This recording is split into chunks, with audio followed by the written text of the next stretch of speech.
상황이 아닐 수도 있다는 거죠. 제대로 국정 운영을 하지 않으면 당연히 탄핵되는 건 당연하지 않겠습니까? 탄핵 중독으로 검단 현상이라도 생긴 것인지 지난 강서구청장 보궐선거에 도취되어 국민의 뜻이 눈에 들어오지 않는 오만에 빠진 것은 아닌가 합니다. 국민의힘의 눈치보기가 처리할 테니까 거기에 매를 가는 그런 공을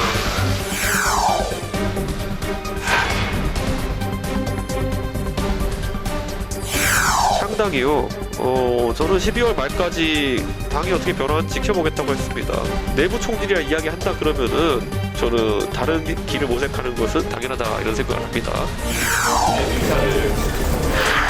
이미청원한 후보가 안철수 후보를 상당한 법사로 이기는 것으로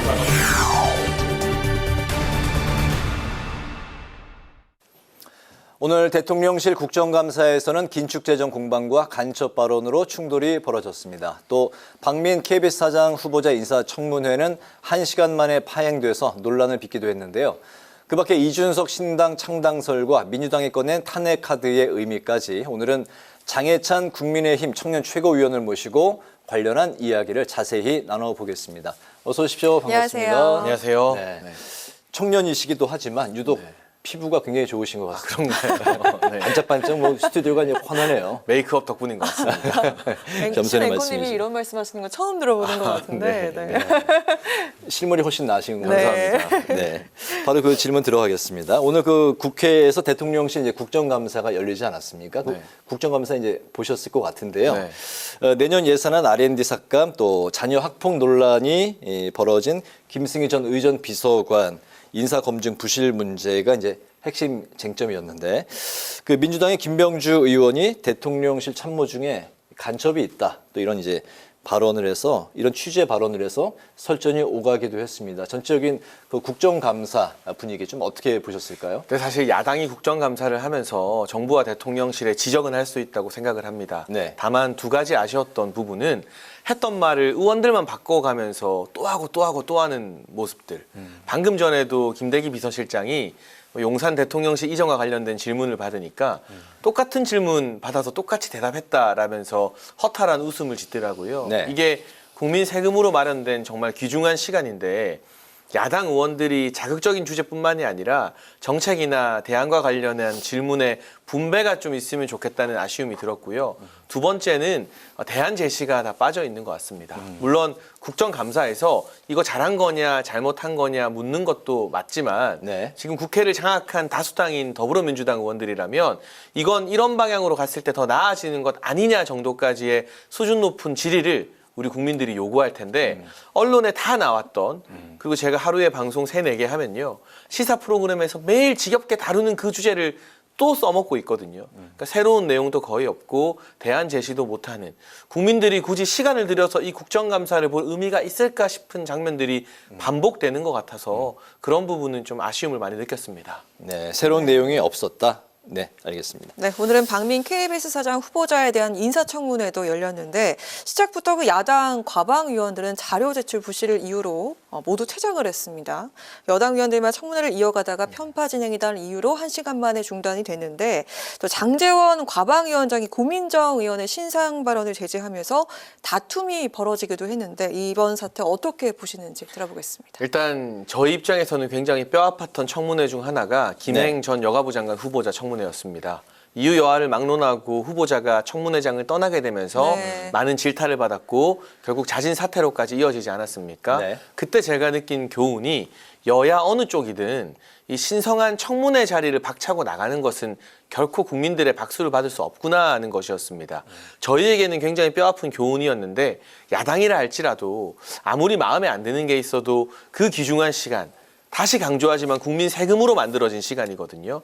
그 시간에 자료가 없다면 항의는 할 수 있어요. 그러나 자료가 없이도 충분히 질의응답할 수 있는 부분들이 많기 때문에 야당 의원으로서 청문회에 임하는 자세를 보여줬어야 하는 것 같다라는 점 지적할 수밖에 없고요. 네. 또 한 가지는 과방위에서 유독 상임위원장에 대한 야당 의원들의 공격이 거센 것 같습니다. 그러니까 장제원 의원이 아무래도 저희 정부나 여당에서 나름 상징적인 존재이기 때문에 좀 과하다 싶을 정도로 상임위원장을 공격하는 언사들이 유독 과방위에서 많이 보이거든요.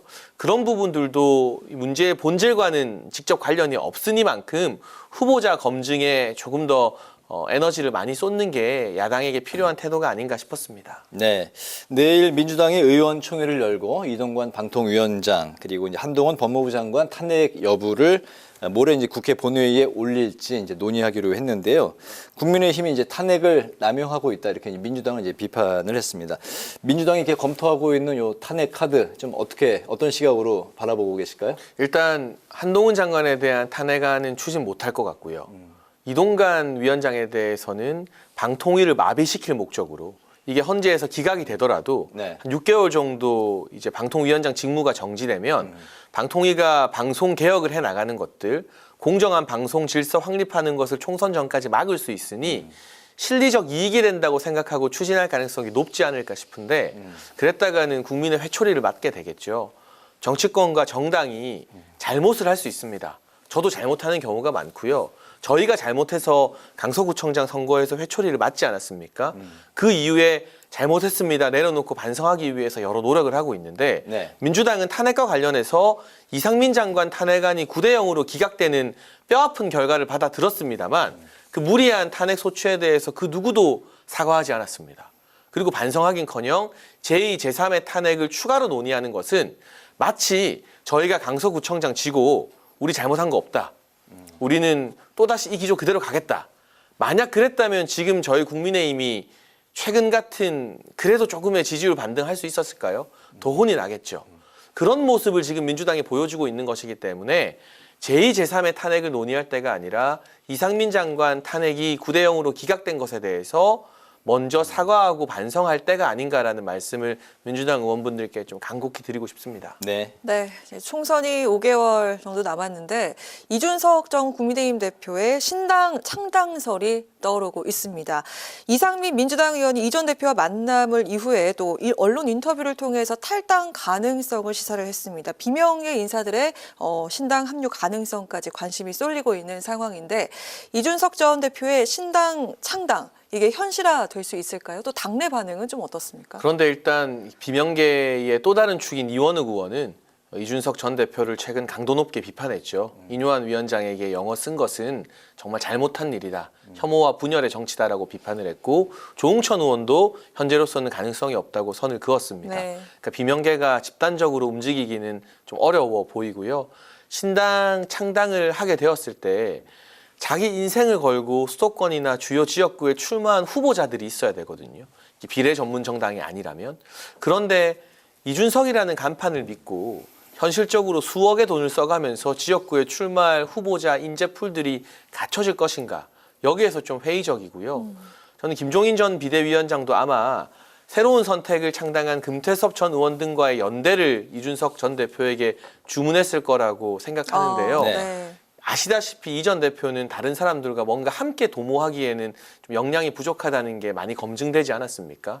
본인의 어떤 개인 플레이는 능수능란하다고 모두가 인정하지만 누군가와 손잡고 힘을 모으는 데는 부족한 점이 많기 때문에 비명계가 됐든 금태섭 전 의원이 됐든 우리가 주목하는 굵직한 인물들과 뭔가 함께 도모하는 모습은 선뜻 상상이 잘 안 가는 것 같아요. 그래서 단순히 이준석만의 신당이면 파급력이 낮을 거라고 생각을 하고요. 만에 하나 이 전 대표가 자신을 좀 내려놓고 자기에게 오는 스포트라이트를 다른 비명계 의원이나 금의원 등에게 나눠줄 수 있다면 네. 파급력이 커지겠지만 그럴 가능성이 현재로는 높아 보이지 않는다고 냉정하게 분석하고 있습니다. 이 창당설에 대해서 당내 반응은 좀 어떻습니까? 일단 기본적으로 이 전 대표가 국민의힘의 당대표였고요. 불미스러운 일로 물러나긴 했지만 보수 진영이 하나로 힘을 모아서 총선 승리해야 한다는 절박한 어떤 국민과 당원들의 목소리가 있기 때문에 거기에 개인적인 이유나 감정을 들어서 위배되는 행동을 한다면 지금은 기대감을 가지고 있는 국민과 당원들도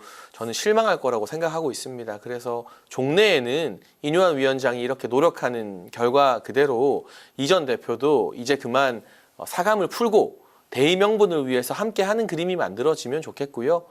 그날까지 신당 창당할지 탈당할지는 모르겠습니다만 인요한 위원장이 손 내미는데 저희 지도부도 뒤에서 든든한 지원군이 되어주려고 합니다. 이미 그 창당을 좀 결심을 한 게 아니냐 이런 뭐 분석들이 좀 많이 나오고는 있네요. 네. 네, 알겠습니다. 사실 가시화되고 있죠. 근데 네. 그럼에도 불구하고 탈당계를 제출하는 그날까지 이뇨한 위원장이 어른답게 이전 대표를 안으려고 하는데요. 그 어른스러운 모습을 저희 지도부도 지원하고 있다라는 말씀을 드리고 싶습니다. 알겠습니다. 그렇게 이제 정리가 되겠고요. 그 이뇨한 국민의힘 혁신위의 그 2호 혁신안이 그 희생이란 단어로 이제 압축이 되고 있는데요. 지도부와 영남 중진 또 친윤계 핵심 의원들의 험지 출마 혹은 이제 불출마를 제시하고 이러니까 이제 분위기가 당내 반발이 좀 나오고 있는 상황입니다. 중진 의원 또 친윤계 그 어느 누구도 아직 그 뭐 화답 응답을 이제 하지 않고 있는 상황인데 이뇨한 혁신이 앞으로 좀 어떻게 진행이 될 것 같습니까? 그러니까 저는 당내 반발이 나온다는 게 혁신다운 혁신을 한다는 증거라고 생각합니다. 네. 아무도 저항하지 않는다면 혁신이 아니죠. 수술이 아파야 좋은 수술인 거죠. 그런 차원에서 아직까지 이뇨한 위원장과 혁신위 활동을 응원하는 마음이고요. 지금 시기의 문제에 대한 고민이 있는 것 같습니다. 뭔가 내려놓을 준비가 돼 있는 분들도 총선을 앞두고 조금 더 국민들께 감동을 드릴 수 있는 시간적 준비가 필요한 것 아니냐 하는 고민을 하고 있기 때문에 네. 누구도 희생하지 않는다, 결단하지 않는다라는 건 조금 섣부른 진단일 것 같고요. 이렇게 분위기가 만들어지면 12월이 되고 연말이 되었을 때 뭐 자천 타천으로 희생하는 분들이 또 많이 나타나지 않을까 기대감 가지고 있고 3호 혁신안, 4호 혁신안 모두 다 기존 정치권에서 받아들이기 힘든 것들을 내밀었으면 좋겠습니다. 지도부가 반대하면 어떡하지? 네. 국민의힘 내부 국회의원들이 반대하면 어떡하지? 고민은 많이 하지 마시고 국민들이 감동할 수 있는 혁신안이라면 그게 무엇이 되었든 제가 지도부 막내로서 혁신안 관철을 위해서 힘을 보탤 테니까요. 더 파격적인 혁신안이 나왔으면 하는 바람을 가지고 있습니다. 네. 네, 오늘 국민의힘은 뉴시티 프로젝트 특위 첫 회의를 열었습니다. 다음 달까지 관련 법안 발의를 추진하고 서울, 부산, 광주와 또 대전, 대구를 잇는 초강력 메가시티를 만들겠다는 구상을 발표했는데 자, 이를 두고 그 유정복 인천광역시장 여당 소속이죠. 정치쇼 이렇게 비판을 했습니다. 야당에서도 국토 편가르기가 아니냐 이렇게 비판을 해오고 있는데 넘어야 할 산이 많아 보입니다. 실현이 될까요? 일단 이제 혹자들은 국민의힘 보고 뭐 수직적인 정당이라고 하는데 얼마나 민주적입니까? 당에서 지도부가 이렇게 드라이브를 강하게 거는데 네. 뭐 인천시장 포함해서 하고 싶은 말 다 하잖아요. 아. 참 건강한 민주정당이다라는 생각이 다시 네. 한번 들고요. 다양한 의견을 표출할 수 있지만 본인 지역구의 이해보다는 좀 큰 그림, 숲을 봐달라는 말씀을 드리고 싶습니다. 이게 단순히 김포의 문제가 아니라 수도권의 경쟁력을 강화하고 서울의 도시 경쟁력을 강화하고 나아가서 부산은 부산대로 또 대구는 대구대로 또 광주는 광주대로 메가시티를 만드는 것이 세계적인 트렌드이기 때문에 그런 굵직한 정책 기조를 이어나가는 차원에서 각 지자체장과 국회의원, 당협위원장들의 협조가 필요하고요. 네. 얼마 전에 대구 군의군을 또 편입하지 않았습니까? 네. 이것도 어떻게 보면 메가시티의 한 단계이기 때문에 다른 지역에서도 지역 주민들의 요구가 있다면 못할 이유가 없다고 생각합니다. 네. 오늘 그 대통령실의 그 젊은 뭐 인사들이 이제 2기를 이제 띄우기 전에 지역구 출마를 위해서 이제 사퇴하고 뭐 그런 뉴스들이 나왔는데 우리 그 최고위원님께서도 출마 준비를 내년 좀 준비하고 계신지요? 뭐 당 내에서 요구가 있다면 네. 어디든 응해야 된다는 생각이고요. 기본적으로 저를 포함해서 대통령실의 젊은 참모들 출마해서 국정 운영에 도움이 된다면 좋겠죠. 다만 그 과정에서 국민들께 그리고 당원들께 경쟁력이 있다는 걸 입증받는 과정이 있어야 될 겁니다. 네. 저는 그 공정한 기준을 세우는 게 뭐 대통령실 출신이든 누구든 간에 가장 중요한 선결 과제라고 보고 있습니다. 만약에 내가 선택할 수 있는 지역이 있다 하면은 어느 지역이 될까요?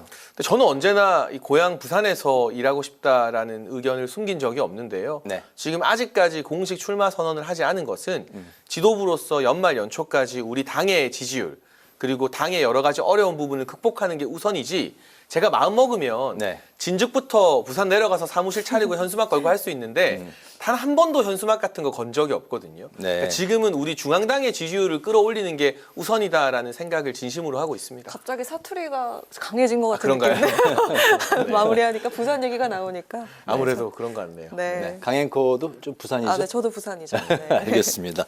오늘 파워 인터뷰 이제 마칠 시간이 됐습니다. 지금까지 장해찬 국민의힘 청년 최고위원과 함께 뉴시티 프로젝트의 실현 가능성과 또 이준석 창당에 대한 당 안팎의 반응이 어떤지 관련한 사항을 중심으로 이야기를 나눠봤습니다. 오늘 말씀 잘 들었습니다. 고맙습니다. 네, 고맙습니다. 감사합니다.